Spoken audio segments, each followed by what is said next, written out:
네, 문재인 당대표의 개회 선언으로 제101차 새정치민주연합 최고위원회의를 시작하겠습니다.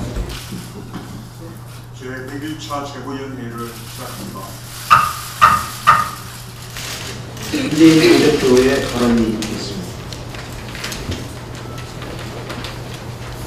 황교안 법무부 장관의 국리 여력에 대해 다시 한번 말씀드립니다.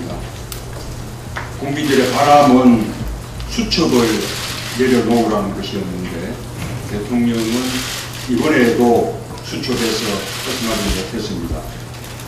이번만큼은 국민 통합형 총리를 바랐던 국민들의 기대가 여지없이 무너졌습니다. 대통령의 불통과 독선을 다시 한번 절감합니다. 총리는 국민들의 목소리를 가감없이 대통령에게 전달할 수 있어야 합니다. 대통령에게 다른 의견을 말하는 것도 마다하지 않아야 합니다.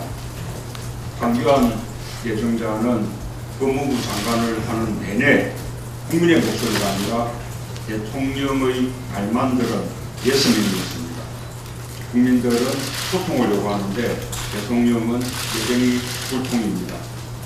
황교안 예정자는 법무부 장관을 하는 동안 극심한 이념 갈등을 부추기고 공안 정치로 야당과 국민을 협박해왔습니다.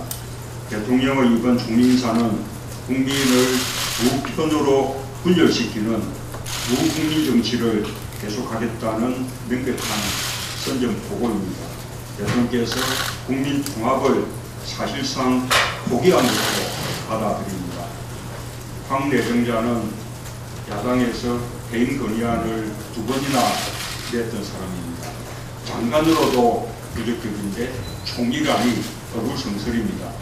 야당과 국민의 반대를 뻔히 알면서도 밀어붙이면 될 것이라고 생각하는 것은 국민을 무시하는 행위입니다. 박근혜 대통령의 이번 총리 인사에서 국민은 없고 오로지 정권 안위만 있을 뿐입니다.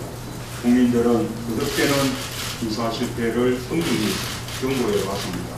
그 경고를 무시하고 불통과 독선의 정치를 고집한다면 결코 국민들이 용납하지 않을 것입니다.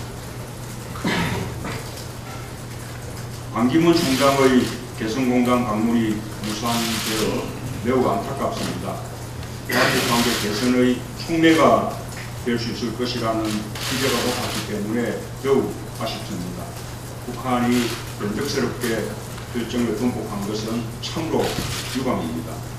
북한의 돌연한 광복 승인 취소는 국제 외교 규범과 상식에 어긋나고 국제기구 수장에 대한 외교적 결례입니다. 국제사회에서 고립과 단절을 자초하는 일입니다. 북한이 하루빨리 보통국가의 길을 걷기를 촉구합니다. 그래야 남북관계와 동북아의 건강한 발전이 가능할 것입니다. 반기문 총장의 당국이 북한과 반 총장 사이에 조속하게 다시 협의가 이루어져서 성사되기를 바랍니다. 이종걸 원내대표의 발언을 듣겠습니다. 내일은 우리가 그리는 노무현 전 대통령께서 서거하신 지 6주기가 되는 날입니다. 서거 6주기를 맞아 노무현 정신을 다시 한번 떠올립니다. 노무현 대통령께서 꿈꿔왔던 상식이 통하는 사회, 반칙과 특권이 없는 사회가 만들어졌는지 우리는 돌아볼 때가 됐습니다. 국민 통합과 지역주의 타파라는 시대적 가치가 실현되었는지 깊이 성찰해야 합니다.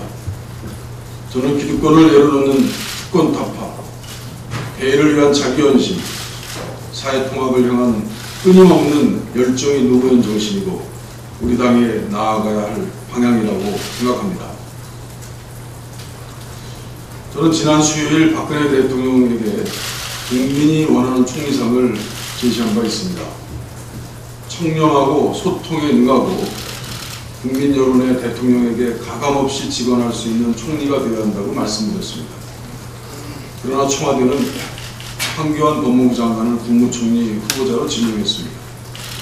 국민의 눈높이가 아니라 대통령의 눈높이에 맞춘 인사가 또 대통령이 됐습니다.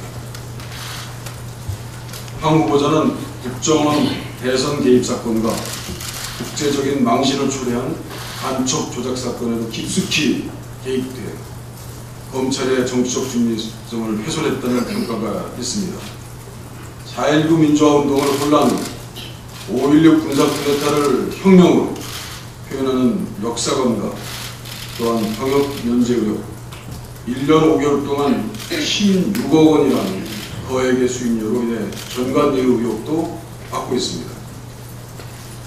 우리 당은 황 후보자의 각종 의혹을 철저히 규명하겠습니다. 도덕성에서부터 철학, 정책 능력 등을 청와대의 눈높이가 아니라 대통령의 눈높이가 아니라 국민의 눈높이에서 철저히 검증하겠습니다. 1년 전 세월호 참사 당시 아이들을 구하다 목숨을 잃은 한원거 선생님 두 분이 비정규직 신분이라서 순직 처리가 안 되고 있다고 합니다. 인사혁신처 순직심사위원회에서는 김초원, 이지혜 선생님이 기간제 교사이고 정규직 공무원이 아니라는 이유로 순직 처리를 안 하고 있습니다. 기간제 교사는 비정규직이고 상시 공무에 종사하는 자가 아니기 때문에 순직으로 볼 수 없다는 것입니다. 두 분 선생님에 대한 의사사 지성 심의도 증거 불충분으로 지정이 불투명하다고 합니다. 보건복지부 의사상자 심사위원회는 두 분의 구체적인 구조 행위를 입증할 증거가 부족하다면서 추가 증거를 요청하고 있다고 합니다. 생명보다 정규직, 비정규직이 더 중요한 일이 믿고 싶습니다. 도저히 납득할 수 없습니다. 자기가 가르치는 학생들이 위험에 빠졌을 때 구해내는 게 교사의 책무인데 기간제 교사인 자기 신분을 먼저 따져보고 구할지 말지를 결정하는 것이 인사혁신처의 그리고 보건복지부의 뜻인지 묻고 싶습니다. 정규직과 비정규직은 죽고 난 뒤에도 대우가 달라져야 하는 것은 아닙니다. 비정규직은 죽어서도 차별 대우를 받아야 하는 것은 아닙니다. 박근혜 정부는 침몰하는 세월에서 단 한 명도 구원하지 못했습니다. 철저한 진상규명의 요구를 보상 문제로 왜곡시켜서 세월호 유가족의 가슴에 두 번 대못을 박아버렸습니다. 진상규명을 위한 국민 합의인 세월호 특별법을 무력화하는 시행령은 빠르게 국무회에서 통과시켜 버렸습니다. 정부는 지금 법 형식적이고 관료적인 변명을 멈춰야 합니다. 세월호 희생자와 유가족, 국민들의 슬픔을 함께해야 합니다. 두 분 선생님들을 포함해서 세월호 참사 당시에 의로운 행동, 헌신적인 희생은 법을 개정해서라도 정당한 대우를 받을 수 있어야 합니다. 국민의 안전과 생명은 국가가 존재하는 가장 기본적인 이유입니다. 전병헌 최고위원입니다.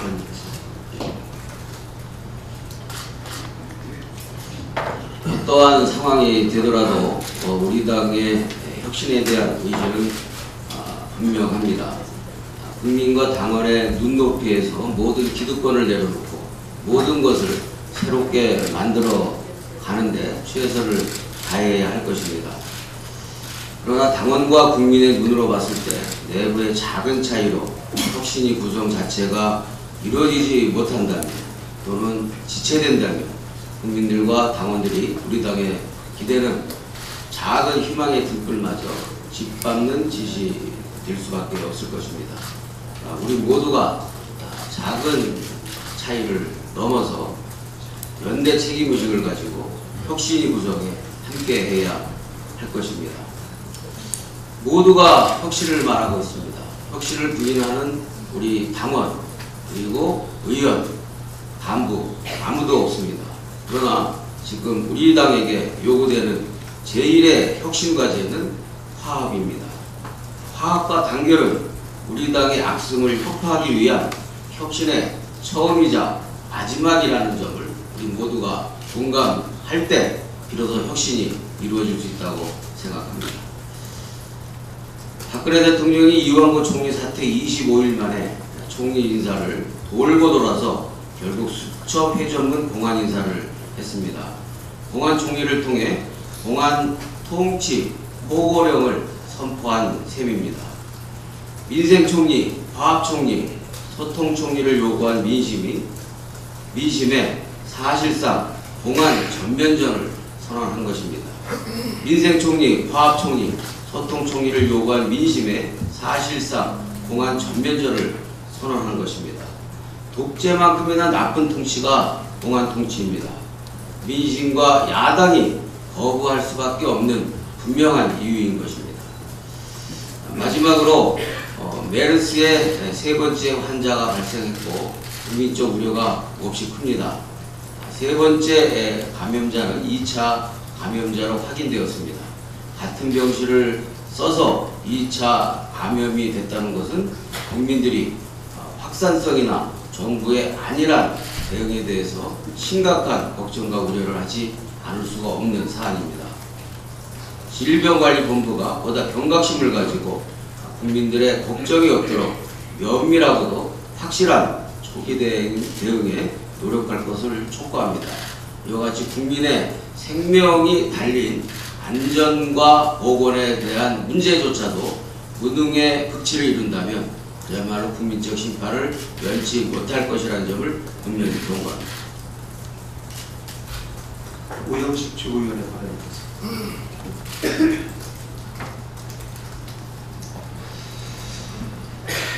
지난 시기 인사 참사 때마다 대통령께 저희는 수첩 밖으로 나와서 폭넓게 인재를 구해야 한다라고 지간한 바 있습니다. 지금은 어느 때보다도 도덕성과 함께 국민 통합과 민생 경제를 살리는데 자질과 준비가 되어 있는 총리가 필요한 됨에도 불구하고 또다시 황교안 법무부 장관을 총리 후보자로 지명을 했습니다. 황교안 지명자의 경우 검찰 퇴임 후 과도한 전관예우 수임 요구, 삼성 X파일 사건 떡값 검사 받기, 극단적인 종교적 편향성, 용인 수지 아파트 투기 의혹, 병역 면제 의혹, 장남의 불법 증여와 증여세 탈루 의혹, 과태료 상습 체납 의혹, 석사학위 논문 특혜 논란 등 이미 의혹으로 가득 찬 장본인입니다. 게다가 법무부 장관 시절 국정원 대선 개입 사건을 회방 놓고 최동욱 검찰총장 찍어내기, 비선 실세 국정농단 사건, 그리고 현재 진행 중인 친박 권력형 비리 게이트까지 온갖 논란을 만들어내면서 오직 정권의 안일만 몰두해온 사람입니다. 지금 이 시기에 이러한 사람을 총리 후보자로 지명한 대통령의 인사는 참으로 국민의 민의를 외면하고 수첩을 벗어나 널리 인재를 구해서 가뜩이나 어려운 민생경제를 살려달라는 국민의 목소리를 철저히 무시한 인사입니다. 이러한 국민의 목소리가 대통령께는 그저 오이독견이고 마이동풍입니다. 이번 총리 지명을 통해서 또 한 번 확인할 수 있었습니다. 첫째, 통합과 소통의 인사가 아닌 오기 인사, 국민의 눈높이에 맞춘 인사가 아닌 대통령 입맛에 맞는 민심을 철저히 외면한 외고집 인사의 전형이자 아랫돌 빼기, 웃돌 빼서 웃돌 막는 하석 상대의 회전문 인사로 일관하고 있다는 것. 둘째, 수첩, 측근 인사를 중심으로 국민적 요구를 외면한 친박 산성의 인사로 일관하고 있다는 것을 다시 한번 확인할 수 있었습니다. 박근혜 대통령이 계속 이런 식의 인사로 일관한다면 이제는 전면적인 국민적 비판에 직면하지 않을 수 없을 것입니다. 박근혜 정권의 도덕적 정통성을 뿌리째 뒤흔든 성완종 리스트가 폭로된 지 42일 만에 검찰은 이완구 전 총리와 홍준표 지사에 대해서 불구속 기소를 정하기로 했습니다. 성역 없는 수사를 하겠다는 검찰의 말을 국민들이 과연 얼마나 믿었겠습니까만, 그러나 사건의 중대성을 비추어 검찰이 그래도 최소한의 수사를 책임있게 진행하지 않을까 기대했던 면도 없지 않았을 텐데, 참으로 또다시 큰 실망과 국민적 공분을 자아내는 결과가 되었습니다. 이 전 총리와 홍 지사에 대한 사법처리 수위는 성완종 리스트 사건 수사의 진로를 가늠하는 가름대였습니다. 검찰이 이런 식의 수사로 일관한다면 과연 김기춘 등 정권 핵심 인사들에 대한 수사가 어떻게 진행될지 불을 보듯 뻔할 뿐입니다. 게다가 박근혜 대통령은 황교안 법무부 장관을 총리 후보자로 지명함으로써 성완종 리스트로 불거진 친박 권력형 비리게이트를 덮으려고 하는 의사를 분명히 밝혔다고 저는 생각합니다. 이런 상황에서 과연 전현직 비서실장을 비롯한 박근혜 대통령 대선 캠프의 핵심 인사에 대한 수사가 제대로 이루어질 거라고 믿는 사람은 없을 것입니다. 이 사건은 박근혜 대통령의 지난 대선 불법 자금, 경선 자금에 대한 의혹까지 철저히 밝혀야지만이 실체적 진실을 규명해낼 수 있다고 생각합니다. 이제 하나뿐이라고 생각합니다. 이 정권으로부터 자유롭고 성역 없는 수사를 위해서는 그야말로 별도의 특검법을 통한 특검을 실시해야지 가능하다고 생각합니다. 이러한 특검의 실시를 강력히 촉구하는 바입니다. 이상입니다. 유승희 최고위원의 발언이겠습니다. 예, 황교안 총리 후보 내정자에 대해서 잠깐 말씀드리겠습니다.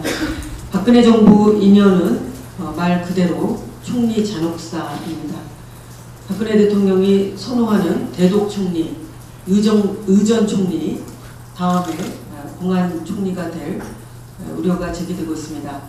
청문회에서 황 내정자의 민주 의식에 대해 철저히 검증되어야 할 것입니다. 김무성 당대표가 공무원연금 개혁안을 28일에 처리하자고 요구했습니다. 반드시 소득 대체율 50%, 상향 조정 대책도 함께 논의되어야 합니다. 우리 당은 공무원연금 개편 논의 처음부터 공무원연금 개편뿐만 아니라 국민연금은 더 내고 더 받는 방향으로 강화해야 한다는 것을 주장해 왔습니다. 사회적 대타협 기구 내에 노후 소득 보장 제도 개선 분과위원회를 둔 것도 이 같은 취지입니다. 그럼에도 불구하고 청와대가 이제 와서 갑자기 국회 논의를 방해하는 것은 이해할 수 없습니다.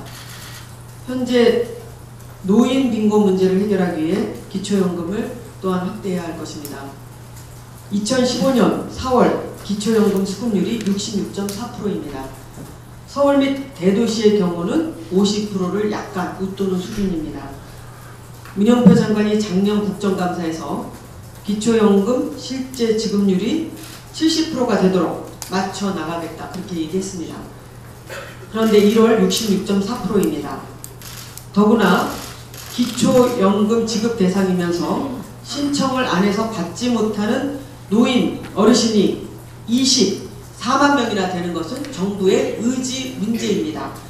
국민연금에 대한 불안감을 조성하고 기초연금에 대한 업무 혜택만으로도 보건복지부 장관은 물러나야 함이 마땅합니다. 결국 해답은 슈퍼부자, 재벌 기업에 대한 증세입니다. 유승민 원내대표 역시 4월 8일 교섭단체 대표연설에서 법인세가 성역이 될 수 없다 이렇게 얘기했습니다. 법인세를 이명박 정부 이전 25%로 정상화해야 되는 논의를 시작해야 할 것입니다. 최근 국세청이 발표한 자료에 따르면 여성 근로자의 평균 연봉은 남성 평균 연봉의 57.5%에 불과한다고 합니다.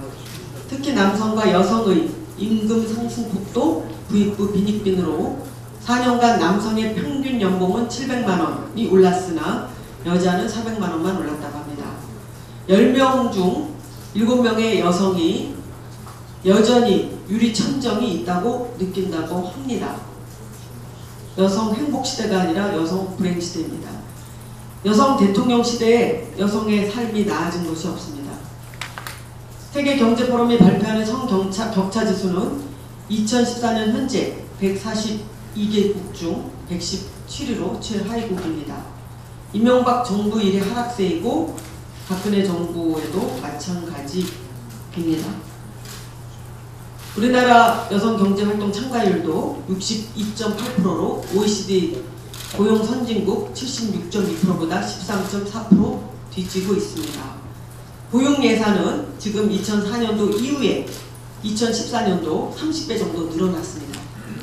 게다가 박근혜 대통령은 누리과정 예산 도입으로 시도교육청에 무상보육의 예산을 떠넘기고 있는 그런 실정이 있습니다. 대한민국 최초 여성 대통령 시대에 여성 정책이 악화되어서는 안 됩니다. 남은 3년이라도 여성의 삶이 질이 나아질 수 있도록 질 좋은 일자리 창출에 대한 일과 가정 양립이 가능한 대한민국 만들기에 더욱더 동참해야 할 것입니다. 추미애 최고위원 발언.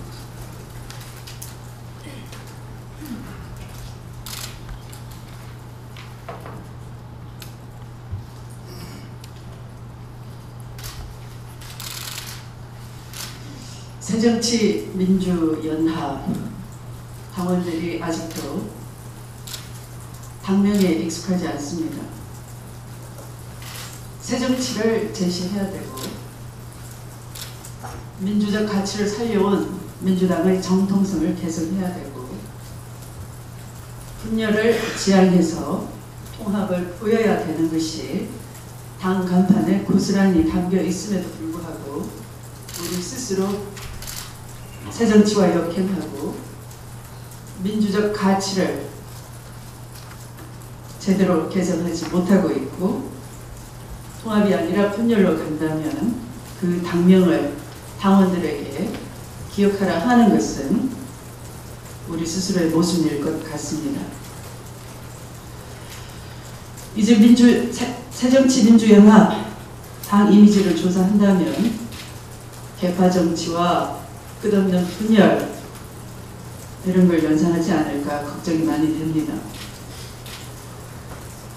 분열은 의심과 불통을 낳을 뿐입니다. 의심과 불통이 쌓이면 거리가 멀어지지 않겠습니까? 우리 사이가 편지 정치에 의존할 만큼 서로 거리가 먼 것은 아니지 않겠습니까? 당을 살리자는 일심으로 같이 이 난국을 타개해 나가는데 힘을 합쳤으면 좋겠습니다. 황교안 법무부 장관이 신임 총리로 지명됐습니다. 어이없습니다. 황당합니다. 장고 끝에 방패용 총리를 구하셨습니까? 성완종 사건의 방패가 되달라는 것이 담긴 뜻입니까? 이미 쓸모있는 방패인이 증명된 법무부 장관 황교안 장관, 온 국민이 기억하고 있습니다. 세월호 진실을 덮기 위해서 유병헌 숨바꼭질, 유병헌 수배 추적 놀이의 시간을 다 보내버리고 세월호 진실은 수장시켜버린 그 훌륭한 능력을 박근혜 대통령은 감동받으셨습니까? 이제 대선 자금 본질인 성완종 사건을 가려달라 그런 말씀입니까?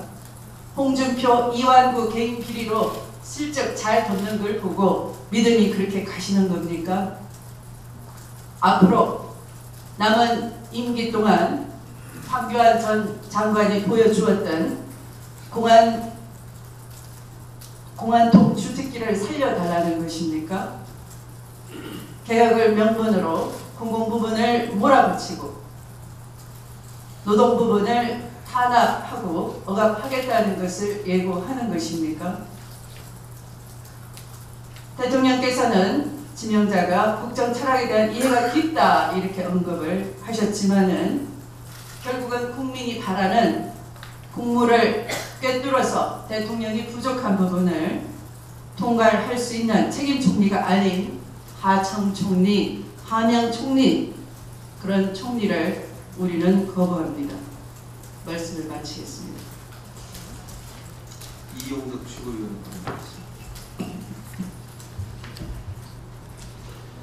요즘 국민들이 우리 당에 대해서 많은 걱정을 하고 있습니다.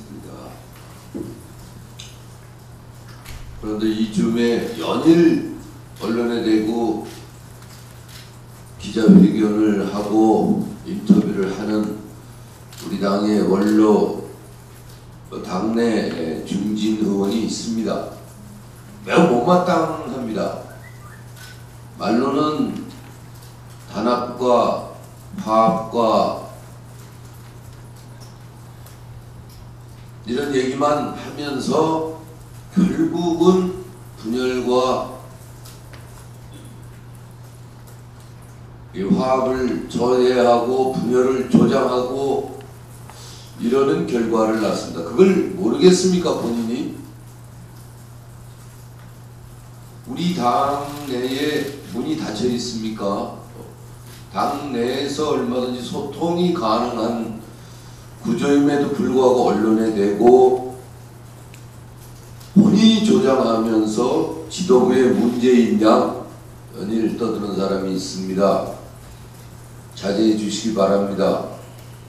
지금 그분이 하는 말은 당내 패권주의를 청산하라, 당연한 얘기 아닙니까? 지금 혁신기구라고 해서 우리가 앞으로 해야 할 이 프로세스를 이미 발표하고 지금 진행 중입니다. 이게 당내 패권주의를 청산하는 패권주의 청산위원회나 마찬가지입니다. 패권주의가 있다면 당연히 없어져야 될 거고 그것이야말로 다음 총선과 대선에서 승리하는 유일한 키입니다. 그걸 꼭 언론에 대고 계속 얘기해야 됩니까? 우리 지도부가 그걸 모른다는 얘기입니까? 또 지금 이 혁신기구에 대해서 권한과 책임과 역할이 불분명하다고 계속 얘기하고 있습니다. 불분명합니까? 언론에 대고 저희가 몇 차례 수없이 얘기했습니다. 인사권, 공천권, 당무 혁신 모든 것들을 다 포괄해서 얘기해라. 그리고 그것을 바꿔내자. 이렇게 얘기했는데 마치 지도부는 그런 의지가 없고 패권주의 청산하라니까 혁신기구 만들어서 모면하려고 한다. 이렇게 얘기하는 분이 화합과 단결을 얘기하는 겁니까? 그게 진정성이 있는 겁니까? 더군다나 그렇게 얘기하는 분은 잘한 게 하나도 없는 분입니다. 저도 지금 그분에게 할 말이 많지만 자제하고 있습니다. 서로 자제합시다. 그리고 정말 당이 하나로 가는데 아낄 것은 아끼고 참 것은 참고 그리고 서로 도울 것을 돕고 격려할 것 격려하고 이렇게 진정성 있는 모습으로 갑시다. 이상입니다.